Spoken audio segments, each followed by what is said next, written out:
Yeah. So I should be in the next hour or so. Yeah. No, absolutely, no problem. We'll get it sorted.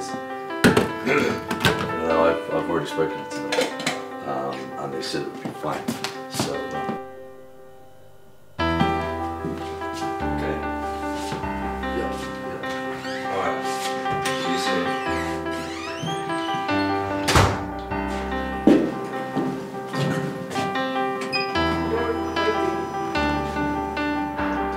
The next station is Kentucky.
Shalom Yud.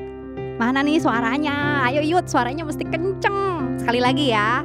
Shalom Yud. Apa kabar kalian semua? Saya di sini berharap dan berdoa selalu sama Tuhan Yesus yang baik supaya kalian semua dalam kondisi yang sehat dan yang terutama adalah tetap semangat dalam apapun. Karena ingat, hidup itu adalah anugerah. Dan mau kondisi hidup itu seperti apapun, kita tuh beruntung banget teman-teman Yud. Karena kita punya Tuhan Yesus yang baik dan senantiasa menolong kita. Nah hari ini siapin ya hati kita untuk betul-betul bisa memuji Tuhan, menyembah Tuhan. Sekalipun secara online, tapi percayalah Tuhan Yesus itu betul-betul hadir di dalam setiap hati kita, di dalam setiap rumah teman-teman saat ini. Oke. Tema hari ini adalah tentang kelemah lembutan. Dan saya berharap teman-teman berdoa secara pribadi kepada Tuhan agar Tuhan sendiri yang boleh berbicara di dalam setiap hati teman-teman. Apa itu kelemah lembutan dan menjadikan kita semua juga orang-orang anak-anak mudanya Tuhan yang punya kelemah lembutan. Oke, siap ya untuk memuji Tuhan, untuk menyembah Tuhan, nyanyi bagi Dia.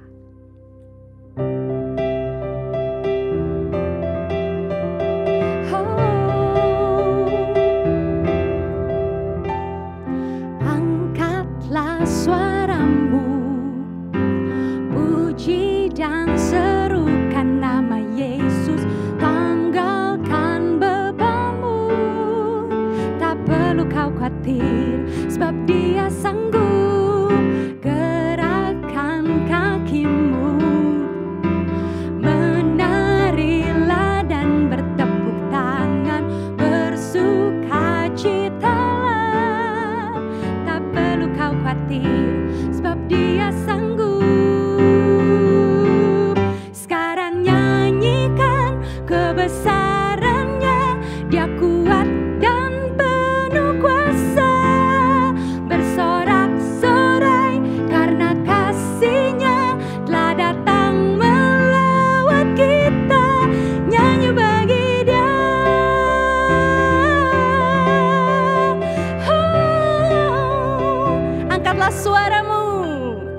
Angkatlah suaramu, puji dan serukan nama Yesus.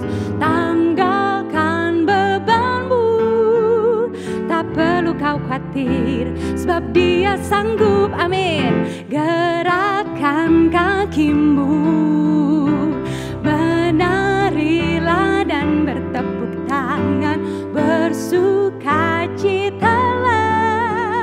Tak perlu kau khawatir, sebab Dia sanggup. Sekarang nyanyikan kebesarannya, Dia kuat dan penuh kuasa. Bersorak-sorai karena kasih-Nya telah datang melawat kita. Sekarang nyanyikan kebesarannya, Dia kuat dan penuh kuasa. Bersorak-sorai karena kasih-Nya telah datang melawat kita. Nyanyi bagi Dia, nyanyi bagi Dia, nyanyi bagi Dia.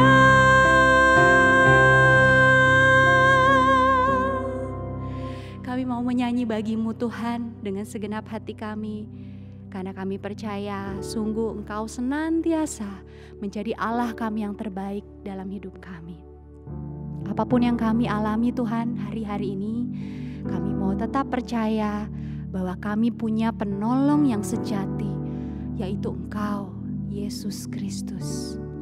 Haleluya, haleluya, haleluya.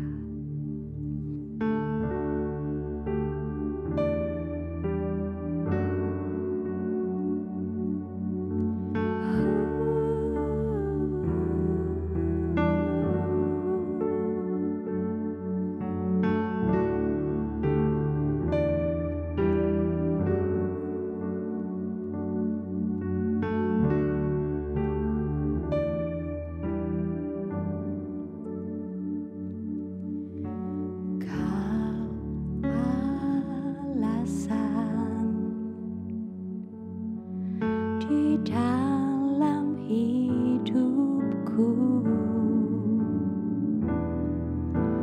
untuk berserah penuh kepadamu.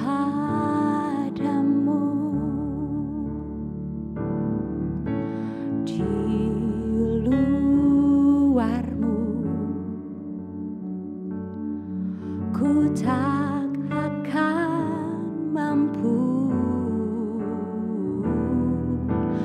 melakukan semua kehendak-Mu. Yesus penolongku, ku cari wajah-Mu, Kau yang ku perlu di setiap waktu. Tiada ku takut, sebab Kau besertaku.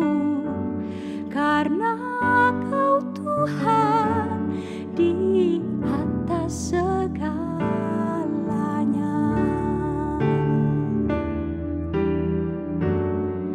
Kau di atas segalanya.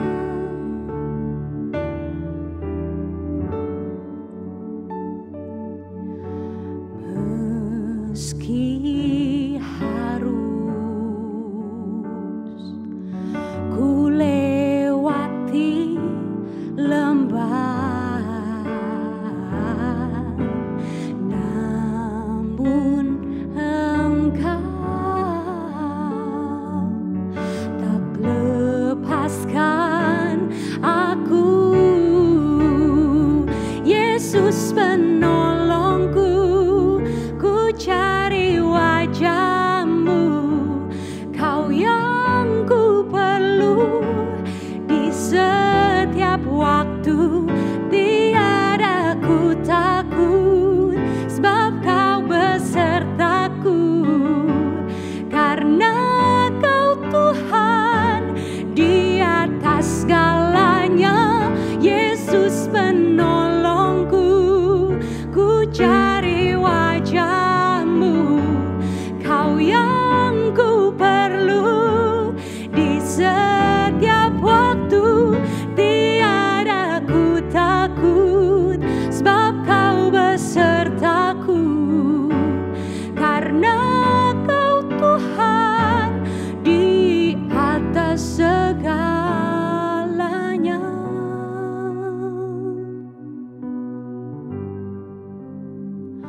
Kau di atas segalanya, Tuhan. Oh,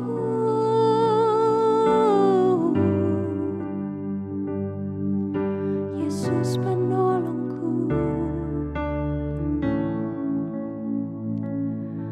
Yesus penolongku.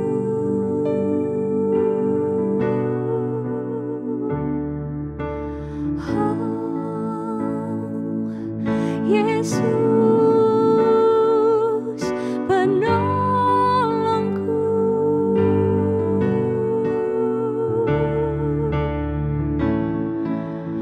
Oh, Yesus penolongku.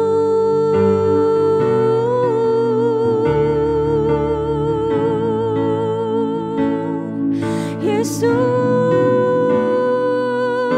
penolongku.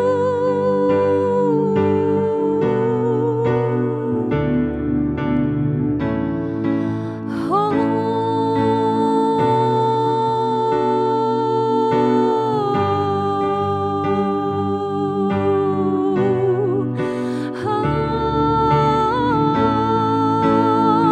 Yesus penolongku, ku cari wajah-Mu, Kau yang ku perlu di setiap waktu. Tiada ku takut, sebab Kau besertaku, karena Kau Tuhan di atas segalanya. Yesus penolongku, ku cari wajah-Mu, Kau yang ku perlu di setiap waktu. Tiada ku takut, sebab Kau besertaku, karena Kau Tuhan di atas segalanya. Amin, amin. Kau di atas segalanya, Tuhan. Oh, Yesus, Kau di atas segalanya, Tuhan.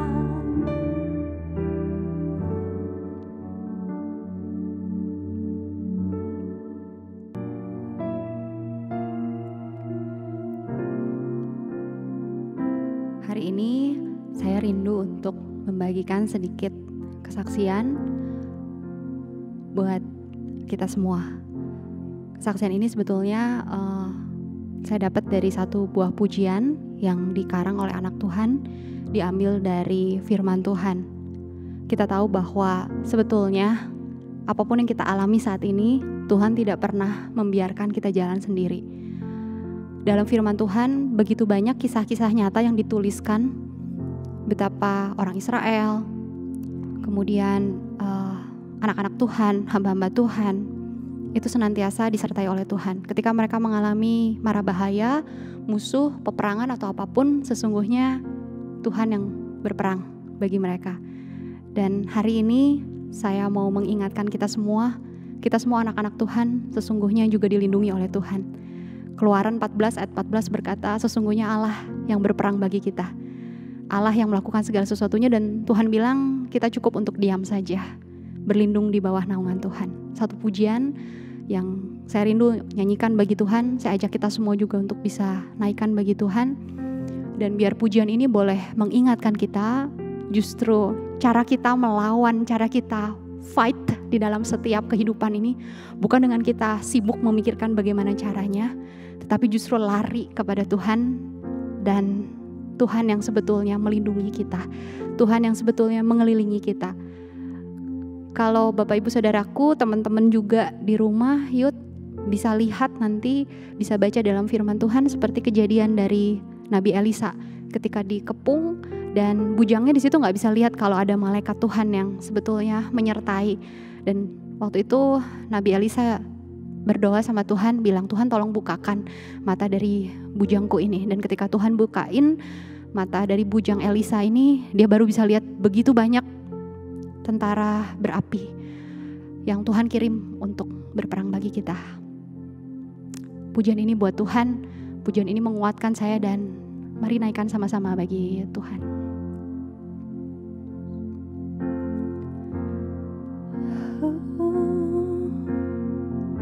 Jesus, Jesus. This is how I fight my battles. This is how I fight my battles. And this is how I fight my battles. This is how I fight my battles.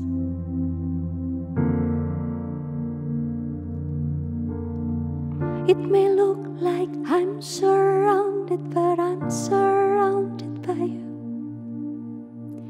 It may look like I'm surrounded, but I'm surrounded by you. It may look like I'm surrounded, but I'm surrounded by you. It may look like I'm surrounded, but I'm surrounded by you. This is how I fight my battles. This is how I fight my battles. Amen. And this is how I fight my battles. This is how I fight my battles. I'm surrounded by you. It may look like I'm surrounded, but I'm surrounded by you. It may look like I'm surrounded, but I'm surrounded by you. It may look like I'm surrounded, but I'm surrounded by you. It may look like I'm surrounded, but I'm surrounded by you. It may look like I'm surrounded, but I'm surrounded by you. It may look like I'm surrounded, but I'm surrounded by you. It may look like I'm surrounded, but I'm surrounded by you. It may look like I'm surrounded, but I'm surrounded by you.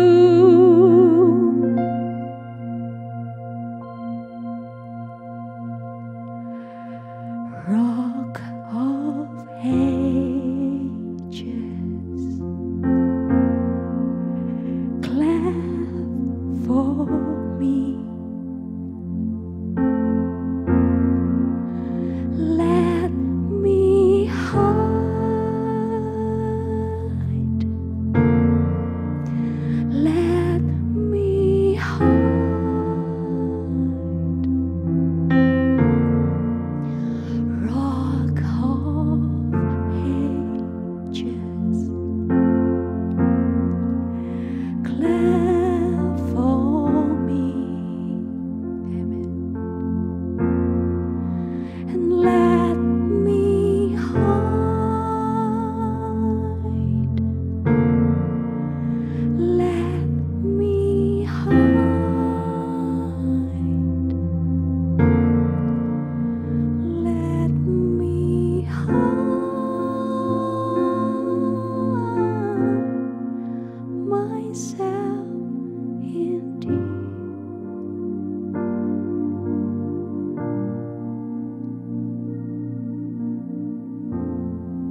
Pengumuman hari ini. Minggu yang akan datang, tanggal 17 Mei 2020, ibadah akan kembali diadakan secara online. Ibadah umum akan diadakan pada pukul 7.30 pagi.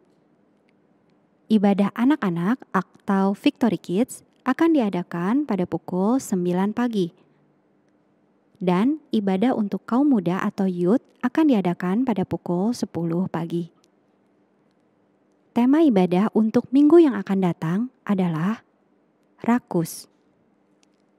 Bagi jemaat yang rindu memberikan persembahan dan perpuluhan, dapat melakukannya melalui transfer ke rekening gereja Rehoboth Berea. Rekening adalah Bank BCA dengan nomor account 453 122 5222 atas nama Maria Herning Aruma _Sarinah. Bagi jemaat yang rindu memberikan persembahan dan perpuluhan secara elektronik, sudah dapat melakukannya dengan cara scan kode QR berikut ini. Pemberian akan dilakukan melalui aplikasi elektronik seperti OVO, GoPay, dan aplikasi elektronik lainnya.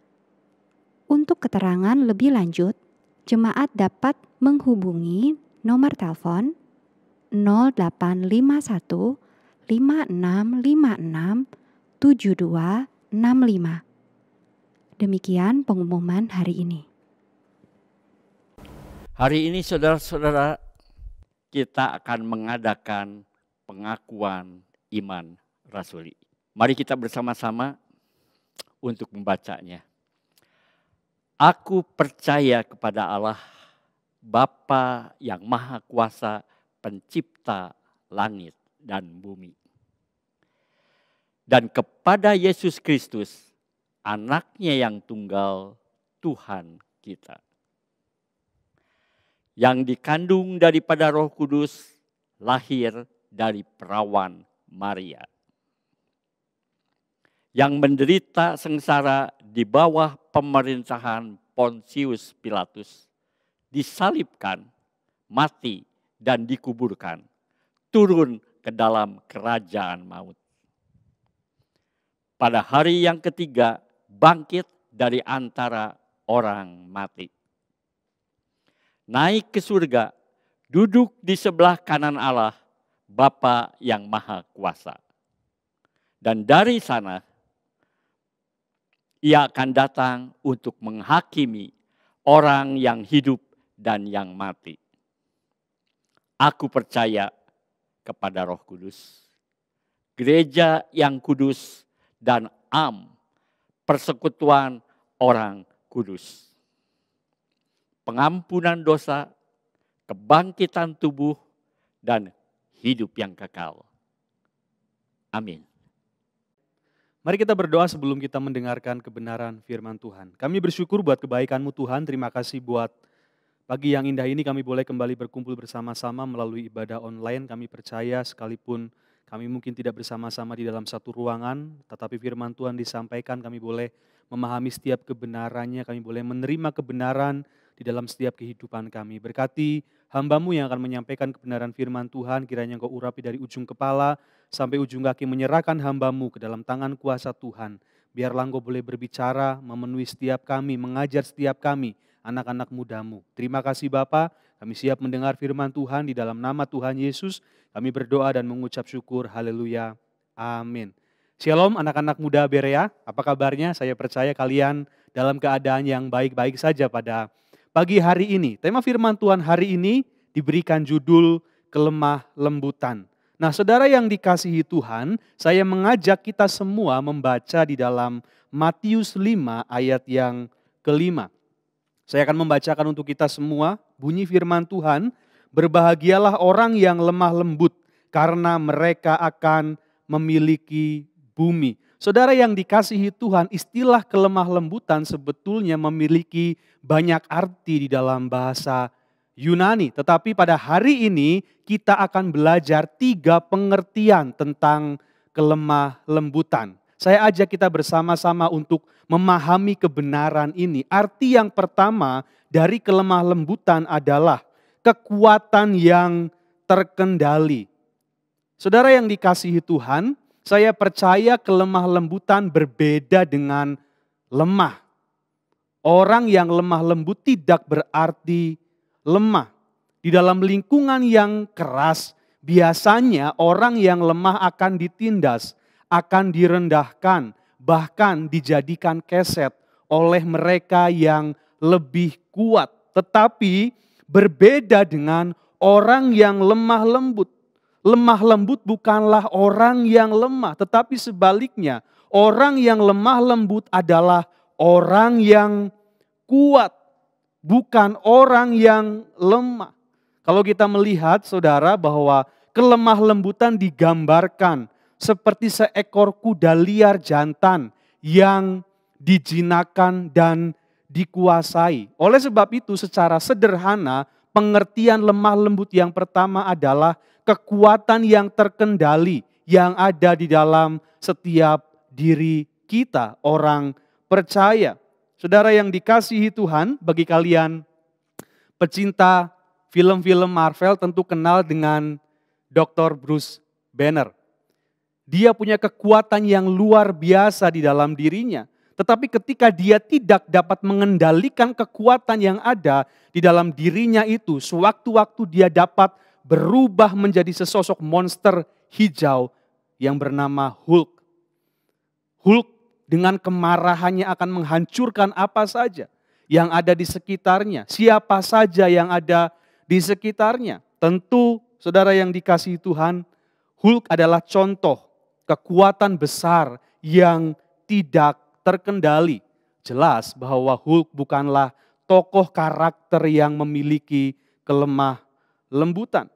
Saudara yang dikasihi Tuhan, saya melihat bahwa sebetulnya kelemah lembutan adalah kekuatan yang dipergunakan bukan untuk menekan dan menyerang orang lain. Tetapi sebaliknya, kelemah lembutan adalah kekuatan yang diberikan Allah kepada setiap kita untuk kita dapat bertahan dari tekanan dan serangan.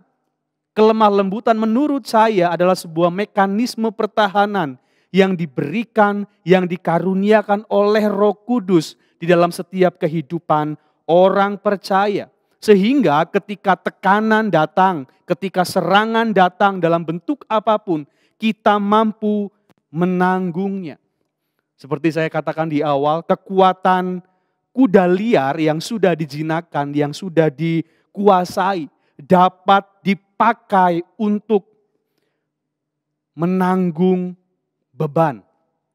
Nah, saudara yang dikasihi Tuhan, contohnya seperti koboi ketika dia menjinakkan kuda liar, dia akan naik ke punggung kuda tersebut, kemudian kuda tersebut akan meronta, meloncat, berusaha untuk menjatuhkan koboi tersebut. Tetapi ketika koboi itu berhasil menjinakkan kuda tersebut, kuda itu akan diam dan koboi bisa naik dengan tenang di atas kuda tersebut. Kuda tersebut kehilangan kekuatannya? Tentu tidak. Dia masih punya kekuatan yang sama seperti kuda liar. Tetapi bedanya sekarang kuda tersebut sudah dijinakan. Sehingga kuda tersebut dapat menanggung beban, dapat menanggung bobot dari koboi yang menungganginya. Nah, saudara yang dikasihi Tuhan, oleh sebab itu Tuhan Yesus berkata di dalam Injil Matius pasal yang ke-11 ayat yang ke-29. Firman Tuhan berkata demikian, "Pikulah kuk yang kupasang dan belajarlah kepadaku, karena aku lemah lembut dan rendah hati, dan jiwamu akan mendapat ketenangan."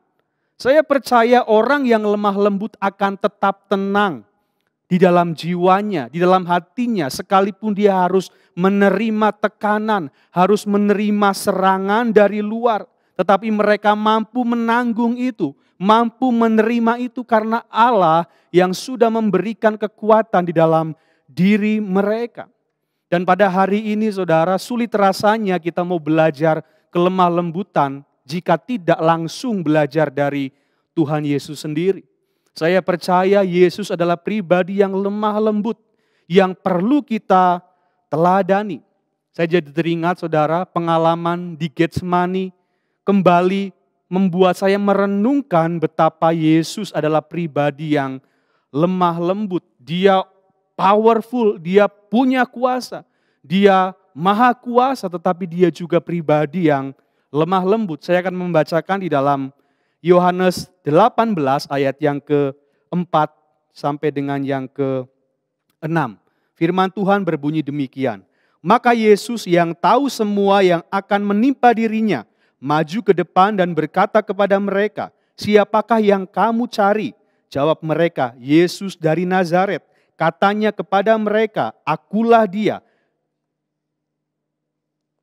Yudas yang mengkhianati dia berdiri juga di situ bersama-sama mereka. Ketika Yesus berkata kepada mereka, akulah dia, mundurlah mereka dan jatuh ke tanah.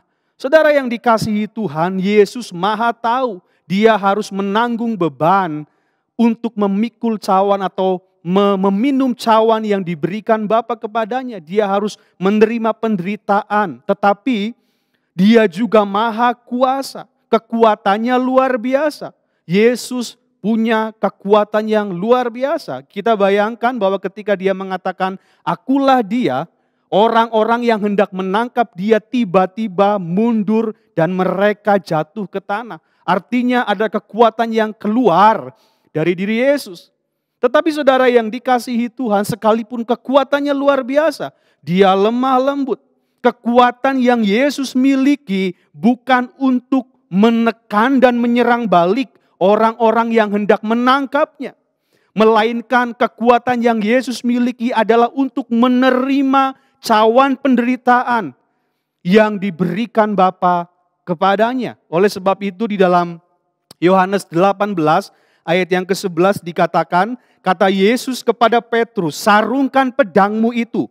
Bukankah aku harus minum cawan yang diberikan Bapa kepadaku? Ternyata ada pribadi yang tidak lemah lembut, Petrus murid Yesus sendiri. Ketika Yesus mau ditangkap, Petrus mengambil pedang dan kemudian menebas salah satu telinga orang yang hendak menangkap Yesus. Tetapi kemudian Yesus bilang, sarungkan pedangmu. Bukan itu yang aku maksudkan. Kekuatan yang aku miliki bukan untuk menyerang dan melawan, tetapi untuk menerima cawan penderitaan yang diberikan Bapa kepadaku. Saudara yang dikasihi Tuhan, saya percaya Yesus memahami sekali kematiannya adalah untuk memikul dosa orang banyak.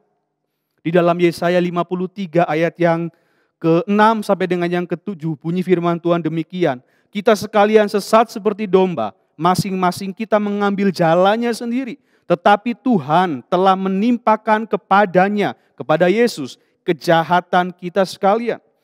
Dia dianiaya tetapi dia membiarkan diri ditindas dan tidak membuka mulutnya. Seperti anak domba yang dibawa ke pembantaian. Seperti induk domba yang keluh di depan orang-orang yang menggunting bulunya. Ia tidak membuka mulut. Saudara yang dikasihi Tuhan, orang yang lemah lembut bukan lemah, tetapi punya kekuatan yang besar untuk menanggung tekanan, bahkan serangan dari luar. Supaya apa? Supaya genaplah rencana Tuhan di dalam setiap kehidupan mereka. Dan hal yang kedua tentang pengertian lemah lembut adalah perkataan yang baik. Saya akan ajak saudara membaca di dalam Efesus 4 ayat yang ke-29. Firman Tuhan berbunyi demikian.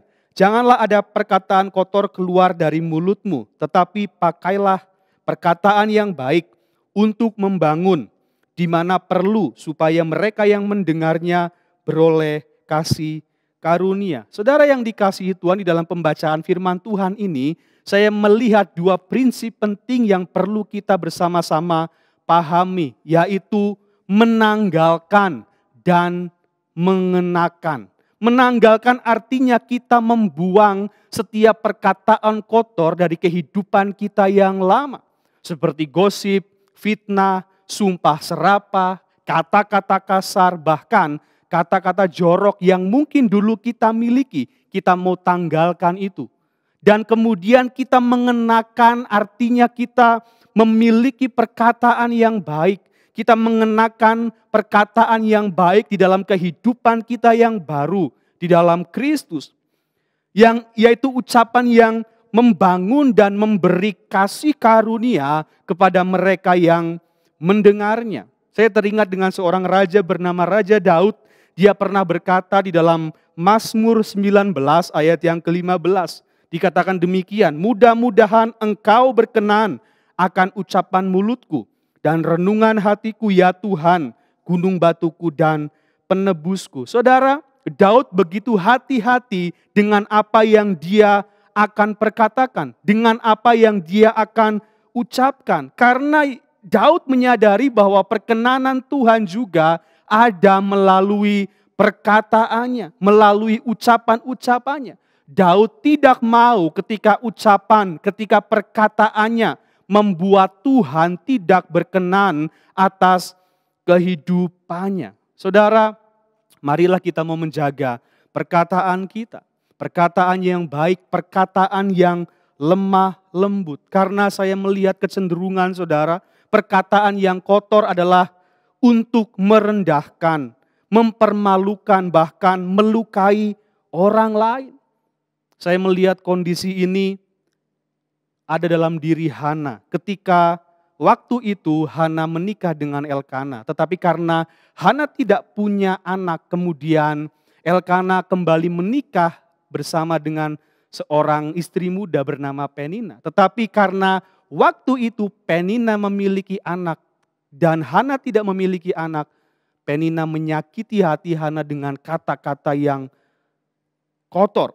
Di dalam 1 Samuel 1 ayat yang ke-6 sampai dengan yang ke-7, firman Tuhan berbunyi demikian. Tetapi madunya selalu menyakiti hatinya, supaya ia gusar karena Tuhan telah menutup kandungannya. Demikian terjadi dari tahun ke tahun setiap kali Hana pergi ke rumah Tuhan. Penina menyakiti hati Hana sehingga ia menangis dan tidak mau makan. Saudara, perkataan kotor Penina diucapkan kepada Hana, tidak hanya di rumah, saudara, tetapi juga di tempat ibadah, di tempat umum sehingga orang mendengarkan itu. Dan itulah yang membuat Hana menangis. Dia tidak mau makan, bahkan yang membuat hati Hana terluka. Dan biarlah saudara jangan sampai kata-kata kita menyakiti, melukai orang lain. Di dalam Amsal 15 ayat yang ke-1 dikatakan, jawaban yang lemah lembut meredakan kegeraman, tetapi perkataan yang pedas membangkitkan marah. Biarlah perkataan Amsal ini juga memberitahukan kepada kita betapa pentingnya perkataan yang baik, perkataan yang lemah lembut yang kita miliki, yang harus kita perkatakan setiap hari kepada siapapun yang kita jumpai. Dan poin yang ketiga, berbicara tentang kelemah lembutan adalah berlaku tidak kasar. Saudara yang dikasihi Tuhan, di dalam satu karya Plato, seorang anak meminta kepada dokter agar berlaku tidak kasar untuk merawatnya. Nah, anak tersebut menggunakan kata lemah lembut. Saudara yang dikasihi Tuhan, saya ajak saudara membaca di dalam Lukas 10 ayat yang ke-34 sampai dengan yang ke-35. Saya teringat dengan kisah seorang Samaria yang baik hati. Kita mau melihat apa yang dia lakukan. Di dalam ayat yang ke-34 saya bacakan untuk saudara. Ia pergi kepadanya lalu membalut luka-lukanya. Sesudah itu menyiramnya dengan minyak dan anggur. Kemudian ia menaikkan orang itu ke atas keledai tunggangannya sendiri. Lalu membawanya ke tempat penginapan dan merawatnya. Keesokan harinya ia menyerahkan 2 dinar kepada pemilik penginapan itu. Katanya, rawatlah dia. Dan jika kau belanjakan lebih dari ini, aku akan menggantinya waktu aku kembali. Sebelum kisah ini saudara, ada imam dan juga Lewi yang melewati jalan itu. Tetapi tidak menolong orang yang sedang sakit dan terkapar tersebut. Tetapi ketika seorang Samaria datang ke situ, dia melakukan tindakan di mana dia dikatakan membalut luka-luka, menyiraminya dengan minyak dan anggur. kemudian menaikkan orang itu ke atas keledai tunggangannya. Saya percaya saudara, ketika orang sakit itu dinaikkan ke atas keledai, orang Samaria itu dapat dipastikan orang Samaria berjalan menuntun keledai yang membawa orang sakit itu. Kemudian sampailah mereka di penginapan.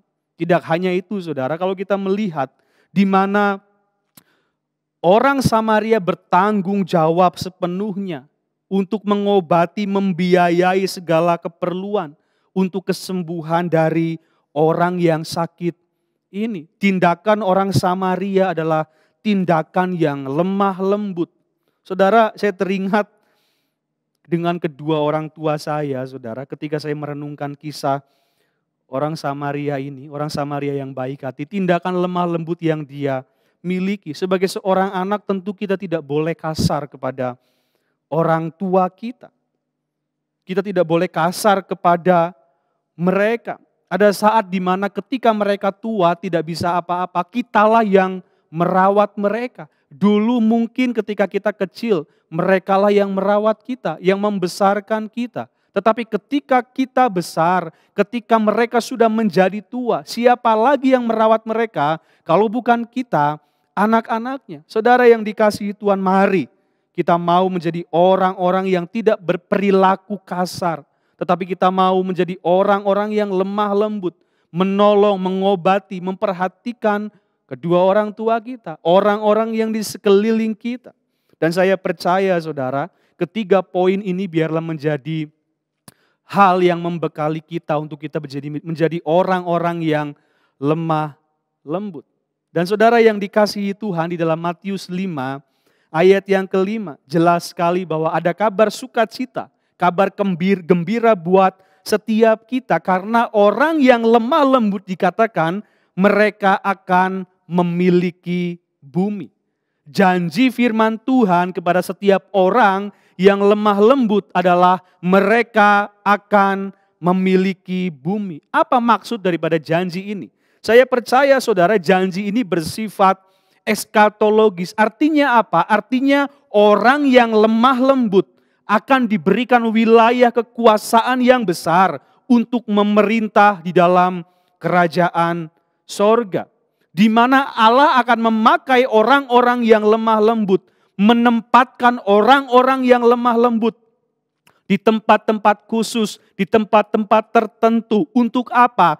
Untuk memberikan pengaruh yang besar tentang nilai-nilai kerajaan sorga.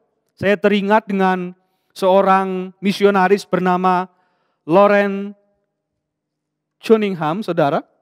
Dia adalah seorang pendiri Youth with a Mission atau organisasi misi yang mengutus anak-anak muda di seluruh dunia. Pada tahun 1975, ia menuliskan 7 area untuk dapat dimenangkan bagi Allah.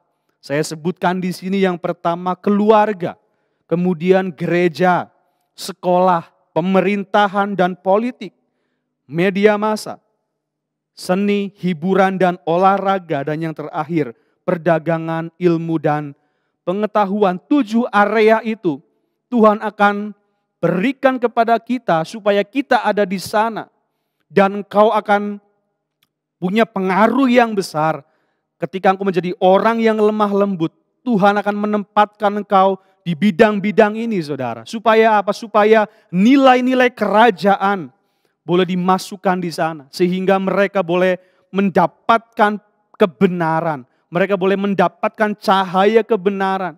Untuk terang itu boleh terus dinyatakan di 7 area ini. Saya percaya saudara, upah bagi orang yang lemah lembut, mereka akan memiliki bumi. Artinya kehidupan mereka akan punya pengaruh yang besar untuk kerajaan Allah. Nilai-nilai kerajaan Allah dinyatakan di dunia ini. Setidaknya ada 7 area menurut Loren supaya kita bersama-sama untuk punya pengaruh yang besar di dalamnya. Saudara yang dikasihi Tuhan, kiranya firman Tuhan boleh memberkati kita. Jadilah orang-orang yang lemah lembut.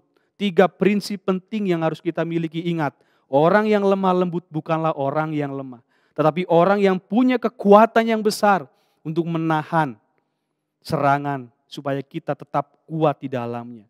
Orang-orang yang lemah lembut punya perkataan yang baik, dan yang terakhir, orang yang lemah lembut berperilaku tidak kasar. Saudara yang dikasihi Tuhan, saya akhiri firman Tuhan hari ini, biarlah kita diberkati oleh kebenaran firman Tuhan. Mari kita berdoa untuk mengakhiri kebenaran firman Tuhan. Kami bersyukur buat kebaikan-Mu Tuhan, biarlah firman Tuhan sudah disampaikan, kami boleh mendengar, kami boleh menerima itu di dalam hati kami dan kami boleh melakukannya. Biarlah kami boleh menjadi anak-anak muda yang lemah lembut, karena kami percaya buah Roh Kudus adalah kelemah lembutan yang kami boleh miliki. Dan kami percaya Tuhan, biarlah itu boleh menjadi bagian kami di dalam kehidupan kami sehari-hari, karena kami yakin ketika kami menjadi orang-orang yang lemah lembut, kami akan mewarisi negeri, kami akan mewarisi dunia ini berkat Tuhan yang luar biasa, untuk kami boleh menjadi dampak yang besar bagi dunia. Terima kasih Bapa, hamba-Mu selesai berbicara, kiranya Roh Kudus terus berbicara di dalam setiap hati kami yang mendengarkan kebenaran firman Tuhan. Biarlah Tuhan. Saudara-saudara, kita akan memulai perjamuan kudus. Oleh karena itu, hamba-Mu berharap saudara-saudara sudah menyiapkan air teh sebagai pengganti air anggur, dan roti dengan cracker. Saudara persiapkan semua, karena kita semua akan memulai perjamuan kudus ini. Sebelum perjamuan suci, sebaiknya kita memeriksa atau menguji hati kita. Biar Roh Kudus sucikan hati kami semua, sehingga perjamuan kudus ini bisa berjalan dengan layak. Minta Tuhan menyucikan hati kita, sehingga perjamuan kudus ini menjadi layak. Saudara-saudara yang belum dibaptis atau dipermandikan, jangan ambil roti dan air anggur dahulu. Bapa kami yang ada di surga, kami akan memulai perjamuan kudus ini. Oleh karena itu, sekali lagi, biarlah Tuhan sucikan kami, sehingga kami layak menerima roti dan air anggur ini. Dalam nama Yesus kami berdoa, kami ucap syukur. Amin. Dan sekarang saudara-saudara, mari kita angkat roti di atas kepala kita. Dan ketika mereka sedang makan, Yesus mengambil roti, mengucap berkat atasnya, memecah-mecahkannya, lalu memberikannya kepada murid-muridnya dan berkata, ambillah, makanlah, inilah tubuhku yang diserahkan bagi kamu. Perbuatlah ini menjadi peringatan akan daku. Bukankah roti yang telah kita pecahkan adalah persekutuan dengan tubuh Kristus? Marilah kita makan dalam nama Tuhan Yesus Kristus.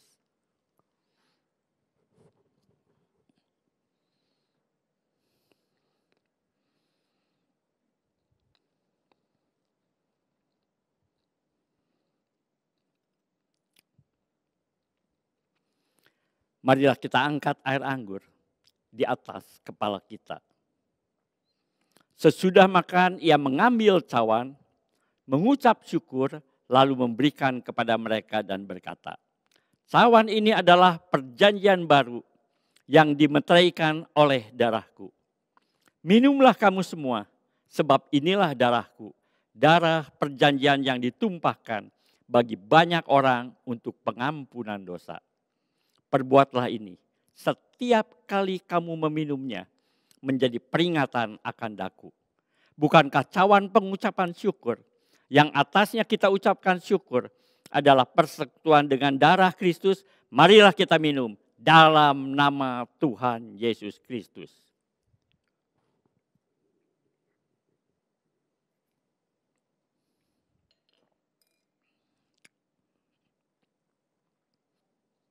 Kami bersyukur Tuhan, betapa kami menikmati perjamuan suci ini. Sehingga ada persekutuan yang erat antara kami dan Yesus. Dan tidak ada satupun yang bisa memisahkannya. Biarlah perjamuan kudus ini mengingatkan kami akan pengorbanan Yesus Yesus mati menggantikan kami. Yesus yang menanggung seluruh dosa-dosa kami. Dan biarlah perjamuan kudus ini menyadarkan kami bahwa ada persekutuan orang yang beriman, yaitu kami semua adalah tubuh Kristus dan Yesus adalah kepala. Biarlah perjamuan kudus juga menyadarkan kami akan kedatangan Tuhan yang kedua kali. Oleh karena itu biarlah dalam kehidupan kami menjaga segala perbuatan kami. Dan biarlah hidup kami hanya untuk memuliakan Engkau. Terima kasih karena kami menikmati perjamuan kudus yang diperintahkan oleh Tuhan kami, yaitu Yesus Kristus. Dalam nama Yesus Kristus, kami semua berdoa. Amin. Ada kuasa dalam darahnya, darah domba Allah. Ada kuasa dalam darahnya, darah anak domba Allah. Ada kuasa dalam darahnya, darah domba Allah. Ada kuasa dalam darahnya, darah anak domba Allah. Darah anak domba Allah. Darah anak domba Allah.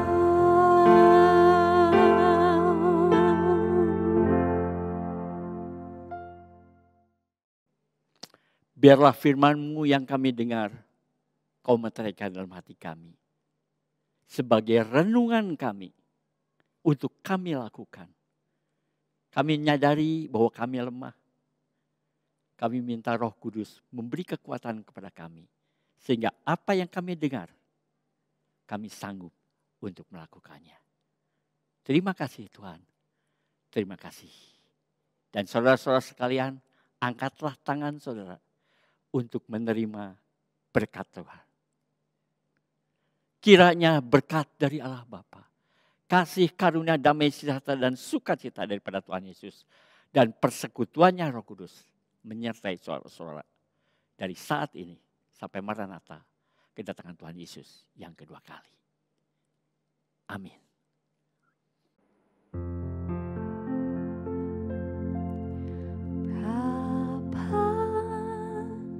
Terima kasih Bapa, terima kasih Bapa di dalam surga.